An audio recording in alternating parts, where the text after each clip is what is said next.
Shalom adik-adik, kita akan memulai ibadah online kita hari ini. Oleh sebab itu, adik-adik harus siap ya. Yang pertama, adik-adik harus menyiapkan Alkitab, karena nanti kita akan membaca firman Tuhan. Yang kedua, adik-adik harus menggunakan pakaian yang sopan ya. Yang ketiga, kami mohon bantuan dari orang tua untuk dapat mendampingi anak-anak selama beribadah. Yang keempat, adik-adik harus fokus dalam mengikuti ibadah online hari ini. Kita percaya ketika kita beribadah dengan sungguh-sungguh, Tuhan Yesus hadir bersama-sama dalam ibadah kita. Puji Tuhan adik-adik, selamat beribadah.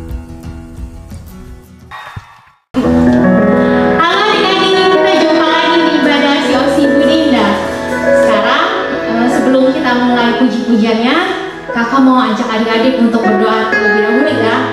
Nah, adik-adik boleh lipat tangannya, tutup matanya, dan ikutin kakak berdoa. Tuhan Yesus yang baik, Tuhan Yesus yang baik, terima kasih untuk anugerah-Mu sepanjang minggu ini. Sekarang Tuhan, kami mau memuji, meninggikan, dan memuliakan nama Tuhan. Kiranya Kau yang pimpin puji-pujian kami, dimanapun kami berada. Terima kasih Tuhan Yesus. Kami siap untuk memuji Engkau. Haleluya. Adik-adik udah siap untuk memuji Tuhan belum? Udah. Wah, kedengeran suaranya. Udah siap? Udah ya. Nah, udah siap. Kalau adik-adik udah siap untuk memuji Tuhan, yuk kita sama-sama angkat pujian. Kita mau katakan Yesus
sebelum kita masuk ke pujian yang kedua, kamu kasih tahu dulu nih adik-adik kata sandi yang pertama.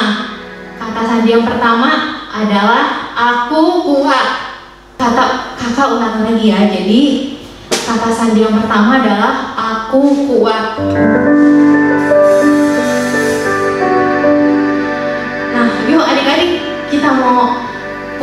yang berikutnya lagi kita mau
berikutnya kakak mau kasih tahu lagi adik-adik kata sandi yang kedua.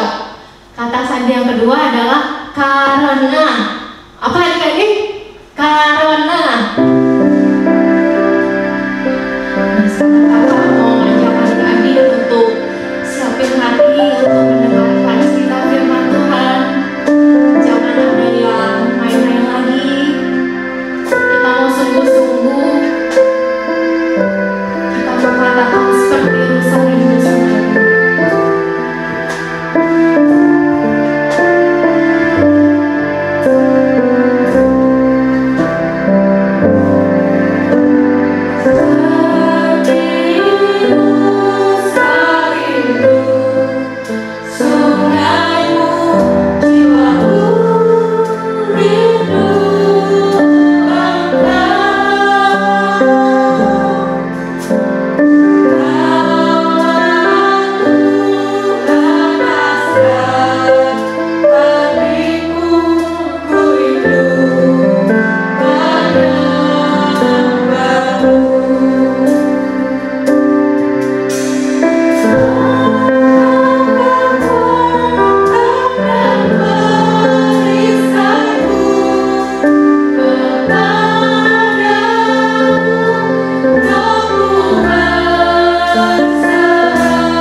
biarlah firman-Mu boleh tertanam di hati kami. Terima kasih Tuhan. Haleluya. Amin. Kakak mau serahkan kepada Kak Andre yang akan bercerita. Shalom adik-adik yang dikasihi dan mengasihi Tuhan. Kembali kita ketemu kembali di dalam cerita firman Tuhan Sekolah Minggu GBI Budi Indah, ya. Ada cerita yang seru yang akan kakak bawaan untuk kita semua. Oke, berapa minggu kemarin kita sudah mendengar cerita tentang Deborah, tentang siapa lagi? Ayo, siapa yang masih ingat? Ayo, Gideon, ya. Dan kemarin juga kita sudah mendengar cerita tentang siapa? Itu loh, yang ibu-ibu anaknya mati 2 itu. Iya, tentang Ruth, ya. Nah, pagi hari ini kakak akan bercerita tentang satu orang yang luar biasa. Nah, tapi sebelumnya kita akan baca dulu Alkitab sebagai ayat tuntunan kita. Ayo semuanya buka Alkitabnya. 1 Korintus 10 ayat 12. Kakak bacakan dengan cepat. Sebab itu siapa yang menyangka bahwa ia teguh berdiri, hati-hatilah supaya ia jangan jatuh. Nah, ayat ini mengingatkan kita supaya kita berhati-hati, supaya kita tidak terjatuh, supaya kita tetap waspada. Karena orang segagah apapun, sekuat apapun, sebijak dan sepintar apapun, kalau dia tidak hati-hati, kalau dia tidak waspada, suatu ketika dia bisa jatuh. Nah, itu yang pentingnya kita harus waspada, harus hati-hati, dan harus tetap berpaut pada Tuhan. Nah, oke. Ada satu kisah yang menarik yang kakak berikan judul Si Gondrong yang Perkasa. Apa judulnya? Si Gondrong yang Perkasa. Nah, jadi kisah ini masih ada hubungannya dengan cerita-cerita kita, kisah-kisah Alkitab kita beberapa minggu yang lalu adik-adik, ya, tentang Deborah, tentang Gideon. Nah, bangsa Israel yang sudah diselamatkan, ditolong oleh Tuhan lewat Deborah, lewat Gideon, lewat hakim-hakim yang lain, pemimpin-pemimpin yang lain, mereka itu ternyata masih bandel. Ketika sudah Tuhan tolong, Allah sudah menyelamatkan dari penindasan, dari penjajahan, mereka kembali lagi menyembah kepada ilah lain, kepada berhala, kepada patung, kepada dewa-dewa, dan itu membuat Allah kembali marah. Dan akhirnya pada zaman itu bangsa Israel kembali dijajah, diserahkan kepada bangsa Filistin. Mereka ditindas, mereka disiksa, kehidupannya nggak enak. Namanya orang dijajah, nggak ada enak-enaknya. Nah, tapi Tuhan baik. Tuhan sangat baik sekali. Di tengah-tengah bangsa Israel ada satu keluarga yang dia takut akan Tuhan. Nah, nama keluarga ini ayahnya adalah Bapak Manoah. Ingat-ingat ya, Bapak siapa? Bapak Manoah. Nah, Bapak Manoah ini memiliki satu orang anak yang sudah pemuda, gagah, perkasa. Oh, kayak siapa ya? Enggak kayak kakak. Kakak badannya kecil, ya. Kayak, siapa ya? Ya pokoknya gede lah, badannya gede, rambutnya gondrong sebahu. Waduh, dikepang-kepang rambutnya, dikepang 7 karena gondrong. Nah, orang ini, anak si Bapak Manoah ini, si gondrong ini, dia bukan hanya badannya yang keker, tapi memang dia punya kekuatan yang hebat. Kalau tepatnya sih bukan hebat ya, tapi hebat sekali ya. Bukan cuma kuat, tapi sangat kuat, sangat luar biasa. Ya, ini anak Bapak Manoah. Luar biasanya dari mana? Kuatnya dari mana? Suatu ketika si gondrong ini pernah berjalan-jalan dan dia ketemu sama singa. Singanya menerkam dia, tapi apa yang dilakukan adik-adik? Dia tangkap itu singa yang ganas tadi dengan tangan kosong. Dia pukul, das. Dia hajar itu singa. Bukannya singa yang menghajar si gondrong, tapi singa yang dihajar si gondrong. Dan akhirnya singa itu dibunuh sama si gondrong dengan tangan kosong. Nah, pernah juga satu ketika si gondrong ini membuat marah orang-orang Filistin. Karena memang itu tujuannya. Tuhan mengadakan si gondrong ini untuk dia bisa melawan orang Filistin, ya. Suatu ketika dia membuat marah dengan dia mengumpulkan 300 ekor anjing hutan. Terus anjingnya diikat dua-dua jadi satu, ekornya dikasih obor. Terus dilepaskan ke ladang orang Filistin. Sehingga ladang gandum orang Filistin yang siap panen terbakar. Dan orang Filistin menjadi sangat marah. Nah, pertanyaannya, dari manakah si gondrong ini memiliki kekuatan yang luar biasa? Jadi ceritanya gini. Nah, ternyata Bapak Manoah ini punya istrinya mandul, alias tidak bisa memiliki anak. Tapi Tuhan suatu ketika berfirman lewat malaikatnya, memberikan kasih karunia. Ibu nanti akan mengandung. Dan anak yang di dalam kandungan ibu adalah anak yang kuat, luar biasa. Oleh karena itu, ibu tidak boleh selama mengandung, gak boleh minum anggur, gak boleh minum minuman yang memabukkan, gak boleh makan yang najis. Harus semuanya makanan yang halal. Gak boleh ada kena alkohol. Harus menguduskan anak itu. Dan nanti kalau lahir anak itu tidak boleh dicukur, tidak boleh dipotong rambutnya dari dia lahir sampai gede, sampai kapanpun gak boleh dipotong rambutnya. Kenapa? Karena Allah mempersiapkan dia sebagai nazir Allah, atau sebagai orang yang akan dipakai Allah dengan luar biasa. Makanya ibu harus ikutin. Wah, si ibu ini kaget dan bilang sama bapaknya. Dan singkat cerita, benar terjadi. Ibu ini melahirkan seorang anak laki-laki yang tadi si gondrong itu, yang sangat kuat dan luar biasa. Dan ketika dia berperang, dia berantem dengan orang Filistin yang menjajah dia. Orang Filistin dihajar semua. Semua jadi dikalahkan dengan mudah oleh si gondrong ini. Karena kekuatannya dari Allah. Roh Kudus turun ke atas si gondrong dan dia menjadi kuat.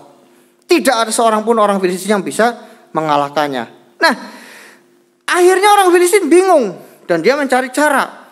Dan dia datang ke saudaranya kaum si gondrong. Yaitu orang-orang Yehuda. Dia minta sama orang Yehuda. Orang Yehuda, tolong kamu tangkap si gondrong. Kalau tidak, kamu akan saya serang. Kamu akan saya hancurkan. Dan orang Yehuda mulai ditindas. Akhirnya orang Yehuda ketakutan sama orang Filistin. Karena mereka kalah jumlah. Dan akhirnya mereka ngomong sama si gondrong. Gondrong, kita dijajah, kita diinjak-injak sama orang Filistin nih. Ini gara-gara kamu nih, kamu mesti cari masalah. Udah sekarang kamu ikut kita ke orang Filistin. Kita tangkap kamu deh. Si gondrong bilang apa? Boleh kamu tangkap saya, tapi kita kan saudara. Tapi kamu gak boleh jahat sama saya ya. Kamu cukup tangkap saya, kamu bawa ke orang Filistin. Oke, tapi kamu saya ikat ya. Gak masalah. Si gondrong diikat dengan tali yang besar. Lalu diserahkan kepada orang Filistin. Tentara Filistin 1000 orang mengawal si gondrong. Kenapa? Harus dikawal orang banyak, orang kuat. Dan ketika bangsa Yehuda yang menyerahkannya sudah pergi, apa yang terjadi adik-adik? Tali yang tadi mengikatnya, dia lepaskan dengan sangat mudah. Jedar! Seperti benang yang sudah dibakar. Gak ada artinya. Dan dia ambil rahang keledai. Tahu rahang keledai? Tahu gak rahang? Rahang nih bagian mulut ya, mulut keledai. Ya, keledai tahu kan? Yang kayak kuda tapi kecil. Nah itu dia yang udah mati. Dia ambil rahangnya, tengkoraknya. Dia hajar habis tuh 1000 orang yang tadi mengawal dia, yang nangkep dia. Dia hajar habis sampai semuanya mati. Gak ada yang tersisa. Itulah kekuatan luar biasa dari si gondrong. Nah selanjutnya, mengapa tadi kakak bilang kita harus waspada dan hati-hati? Si gondrong luar biasa gak tadi? sangat luar biasa karena Tuhan yang menyertai dia. Nah, tapi si gondrong punya satu kelemahan adik-adik. Kelemahannya adalah dia mudah dirayu, apalagi oleh wanita cantik. Dan suatu ketika dia jatuh cinta kepada seorang wanita cantik pada pandangan yang keberapa ya? Nggak tahu keberapa dah ya. Pertama, kedua, ketiga nggak tahu dapatnya. Dia jatuh cinta ya sama seorang wanita cantik yang bernama Delila. Nah, sampai sini pasti udah tahu ya siapa si gondrong itu. Ayo, pasti udah tahu belum? Nah, benar, si gondrong itu adalah Simson. Ya, si gondrong itu adalah Simson. Simson jatuh cinta pada Delila. Akhirnya, karena orang Filistin melihat ada kesempatan untuk bisa mengakali si Simson ini, orang Filistin datang kepada Delila. Delila, kami punya uang banyak. Nih, kamu saya kasih uang, kasih harta yang banyak. Tapi tolong kamu tanya, cari tahu kelemahan Simson apa, supaya kita bisa menangkap dia. Karena dia kuat, kita nggak bisa nangkap dia kalau kita belum tahu kelemahannya. Dan akhirnya si Delila, oke, karena uang yang banyak, Delila akhirnya merayu Simson. Berkali-kali dirayu, Delila ditipu sama Simson. Oh, ikat saya pakai tali busur yang basah, busur panah yang basah talinya. Nanti saya akan lemah. Tapi ketika Delila teriak, ada orang Filistin, tiba-tiba talinya putus. Ikat lagi pakai tali yang gede, yang baru. Dan ketika Delila bilang ada orang Filistin, talinya lepas lagi. Dan sampai ketiga kali seperti itu. Sampai akhirnya Delila ngambek. Ah, kamu bohong mulu. Katanya kamu diikat nanti lemah. Ternyata kamu masih kuat. Ah, kamu gak cinta sama saya. Kamu gak sungguh-sungguh sama saya. Saya gak mau sama kamu. Delila merengek, ngambek. Dan akhirnya Simson, dia kalah di situ. Dan dia, ya udah deh, sini Delila, saya kasih tahu ya, ini bener nih, nggak bohong. Kekuatan saya ada di rambut saya. Nah, adik-adik bisa lihat di gambar kan, ada rambutnya tuh, ada dikuncir ya, di 7 ya. Nah, kekuatannya ada di rambut. Karena dari bayi saya sudah ditentukan menjadi nazir Allah dan tidak boleh dipotong rambutnya. Kalau rambut saya dipotong, saya akan langsung lemah. Karena Tuhan meninggalkan dia. Dan akhirnya Delila membuat si Simson ini tertidur pulas. Dan ketika dia tidur, dia panggil orang Filistin dan dia potong rambutnya. Apa yang terjadi ketika dipotong rambutnya? Delila berteriak, Simson, ada orang Filistin menyerang. Dalam hati Simson, dia langsung bangun. Wah, pasti saya akan menang lagi, saya akan kuat lagi. Tapi ternyata ketika dia bangun, dia sudah lemah. Kekuatannya tidak ada. Dan dia dengan mudah ditangkap dan dibawa oleh orang Filistin. Dan dia dicungkil kedua matanya sehingga buta. Dan dia dijadikan budak untuk bekerja mengirik anggur ya. Dipaksa seperti sapi itu untuk mendorong mesin. Waduh, kasihan sekali adik-adik. Dan disitulah kelengahan dari Simson. Dia tidak waspada terhadap Delila. Dia tidak melindungi apa yang Tuhan sudah kasih, yaitu kekuatannya, malah diumbar. Dia gak waspada, dia kasih tahu ke Delila sehingga akhirnya dia ditipu. Dan dia jadi tawanan. Nah, suatu ketika orang Filistin mengadakan pesta besar. Dan dari seluruh raja-raja orang Filistin, pembesar Filistin datang ke satu gedung aula yang sangat besar yang menampung 3.000 orang lebih yang ada di situ. Dan Simson saat itu dikeluarkan dan akan dijadikan pelawak untuk menghibur, untuk diejek, untuk diolok-olok, untuk dihina di situ. Dan ketika Simson dibawa ke situ, dia minta untuk sama orang yang membawanya, seorang anak, bawa saya ke tiang utama gedung ini. Dan dia dibawa ke dua tiang utama gedung. Lalu dia berdoa sama Tuhan. Tuhan, sekali ini lagi saja, beri saya kekuatan untuk saya bisa membalas orang-orang jahat ini. Orang-orang yang sudah menghina Engkau. Sekali ini saja beri saya kekuatan untuk saya membalas kedua mata saya. Dan dia berdoa dengan sungguh-sungguh, dan dia mulai dorong itu tiang utamanya, dia dorong dengan kedua tangannya. Orang-orang Filistin pada ketawa, adik-adik. Wah, dia mau ngerubuhin tuh. Dia mau keluarin kekuatannya. Waduh, dia udah nggak kuat. Sama bohong, sama aja. Nggak ngaruh. Wah, diketawain. Tapi apa yang terjadi, adik-adik? Tiang itu mulai bergeser. Dan akhirnya tiang itu roboh, kudak, dan semua orang yang ada di situ mati. Termasuk juga si Simson.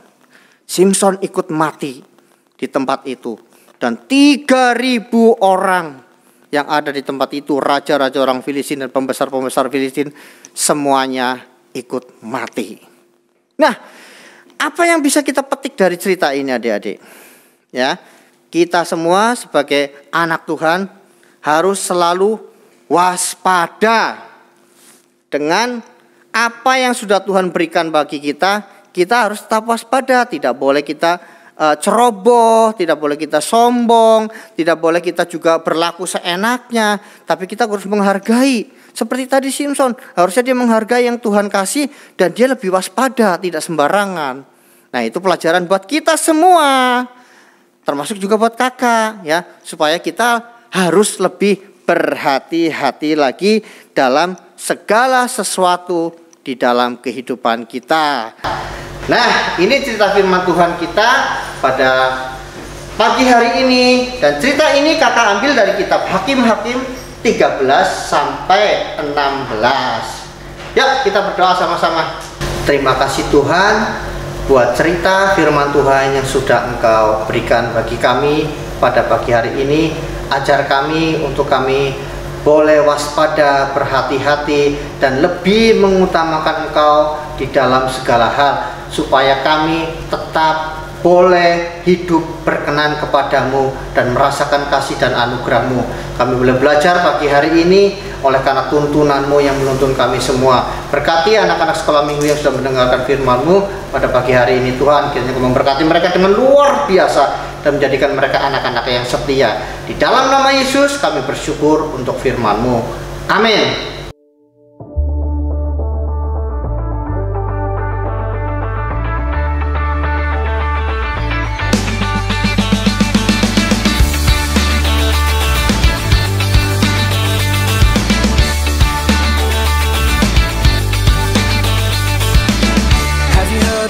Called Savior, have you heard of His perfect love? Have you heard of the one in heaven? Have you heard how He gave His Son? 'Cause I have found this love, I believe in the Son. Show me your way. Jesus, you are my best friend, and you will always be, and nothing will ever change that. Jesus, you are my best friend, and you will nothing will ever change that.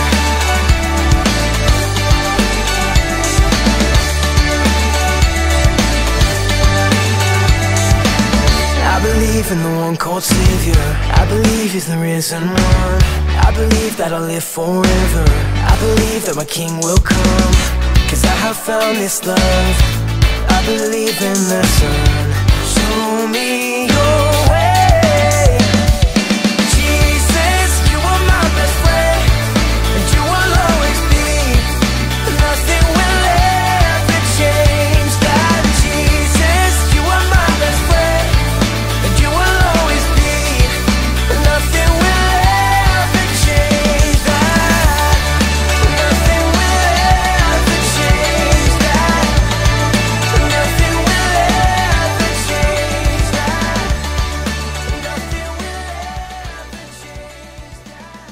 Terima kasih adik-adik sudah mengikuti ibadah online YouTube GBI Budi Indah. Nah, adik-adik jangan kemana-mana dulu ya, karena setelah YouTube ini selesai, adik-adik akan lanjut di Zoom. Nah, di Zoom itu kita akan ada kuis seputar pertanyaan cerita yang firman Tuhan tadi disampaikan. Jadi adik-adik harus standby ya di handphonenya, jangan lupa.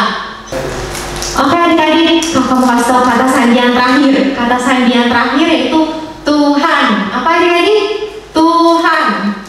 Nah adik-adik jangan lupa ya, kirim kata sandi yang tadi kakak udah kasih tahu beserta foto adik-adik. Jangan lupa dikirim ke kakak Delis. Nah, kalau adik-adik nggak kirim, adik-adik tidak dihitung absen. Nah, jadi adik-adik jangan lupa. Baik adik-adik, kakak mau serahkan ke Kak Andre untuk doa penutup. Ya, kita akan menutup ibadah kita pada pagi hari ini. Kita semua berdoa, arahkan hati kita kepada Tuhan. Terima kasih Bapa, karena kebaikan-Mu kami boleh ada hingga hari ini. Karena kasih-Mu Tuhan yang menyertai kami boleh menikmati segala sesuatu dalam kehidupan kami. Bahkan kami boleh datang kepadamu sekalipun melalui online. Kami masih bisa Tuhan untuk sama-sama beribadah kepadamu. Tanamkan Tuhan untuk kami setia kepadamu dan mengutamakan Engkau di dalam kehidupan kami. Dan saat ini kami bersyukur Tuhan, kami sudah mengakhiri ibadah kami saat ini. Dan biarlah Tuhan di akhir ibadah kami ini Tuhan, Engkau menurunkan berkat-Mu atas setiap kami semua, atas setiap anak-anak sekolah minggu, dan juga atas setiap kakak-kakak sekolah minggu yang sudah setia hadir di dalam ibadah online ini Bapak. Dan bila kasih setia Tuhan dan berkat yang melimpah dari Tuhan boleh Engkau turunkan, bahkan masa depan yang indah, yang penuh harapan Engkau sediakan bagi setiap kami semua yang percaya dan berharap kepada Tuhan. Di dalam nama Tuhan Yesus Kristus kami berdoa dan bersyukur. Haleluya. Amin. Amin. Oke adik-adik, sampai jumpa lagi di ibadah-ibadah sekolah minggu depan. Tuhan Yesus memberkati.